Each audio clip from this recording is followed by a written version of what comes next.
when we moved up here, they'd built this, what we call the council estate, because it was built by the council. The other side was built by a private firm, which was called the Urban Estate. And the people on the, well, I don't know whether it's the people on the Urban Estate or whether it's the people that built the houses. They thought that it wasn't right because the people from on the Cutslow Estate just come from the slums, which everybody, well, I wouldn't say that I came from the slums. I mean, I suppose we were poor, the same as anybody else. We didn't have a lot of money, but we wasn't poor.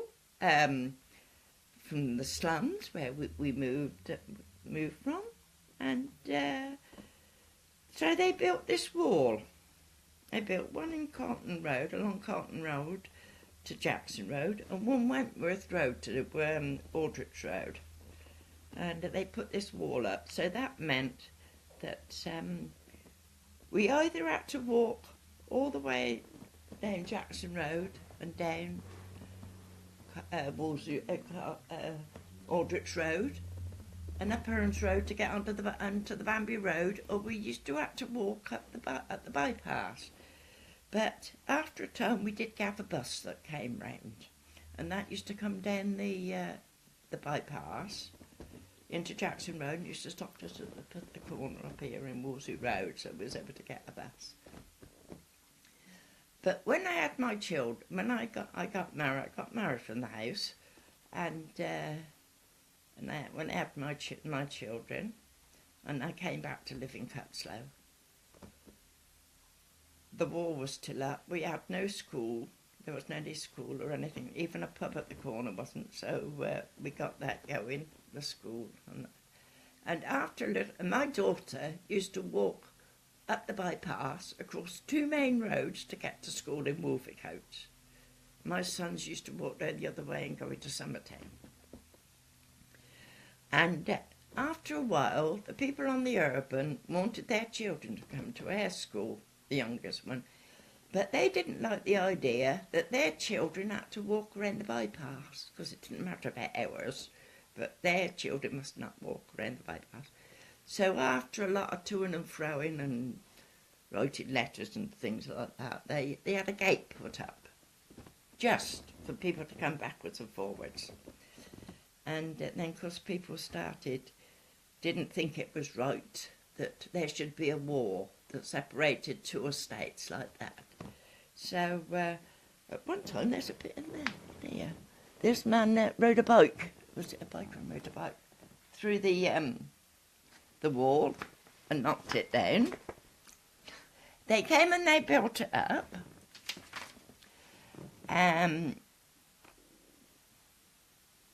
That was something 35. And it said here, following in 1934, so that was about right, rehousing 25 slum clearance families. Well, I mean, a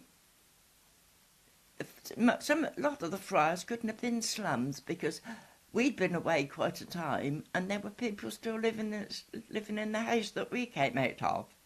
And then they decided to pull it all down, and they've built other houses and that, more modern houses and car parks and that. To be quite honest, I wouldn't know the place. And the motorbike in 36, the motorbike drove through the wall, knocked it down. They came and put it up again. Then in 43, a tank run through the wall, and knocked it down. They came and built it up again. They wasn't going to let it stay down. And then in 59, they decided that the wall would come down. So there was Councillor Mrs. Gibbs and Alderman Lower and his wife, and they just knocked the wall down and everybody had a celebration. That was, and of course they called it the famous Cutslow Wall, you see, because I don't know if there was ever another place that had a wall built between two estates like that, just because one was a Cutslow estate, a council estate supposed to have been all the slum people, and just a private estate.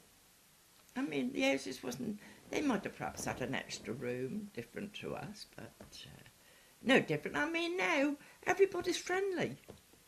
I mean, I know a lot of people over the urban and because a lot of the young boys and that lived over there knew my sons at school and they used to come here, and my son went over there. So, I mean, a lot of the people over there say no, that it should never have been put up, the wall. Would you describe where you came from in St Ebbe's as a slum? No, I would not. No. I mean, I suppose there are some parts, but not where we came from. I'm not saying that just because I lived there. But, no, what would you call slum anyhow? Slums.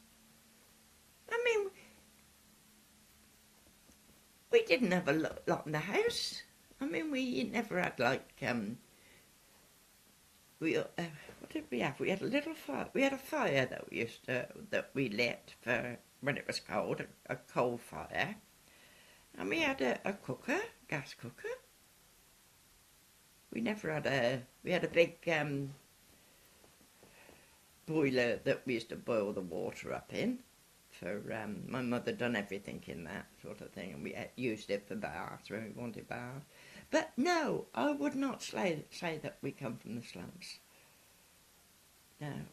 What would you describe as slums? Well, I should think where these houses are falling down and the streets aren't very nice, you know. There's no made up streets, very muddy, I should think, and people didn't care about their houses. Where down in the Friars, you would see people always sweeping the front, always sweep the path, and you had a step out just on your front door, because your front door opened straight onto the street, you see. So we used to have a step, and every morning that would be whitened with whitening. Everybody wiped their windowsill, cleaned their windows. I mean, it was... I don't think I ever went into a house that I would say that was really dirty and I mean, when my children was younger, probably people would come in here. And I mean, there's when you've got children about, you've got toys everywhere, you've got things thrown here, and you've probably got washing up you haven't done. And I mean, I wouldn't call that slums. No, slums to me is a really bad housing. And I mean, they weren't bad housing.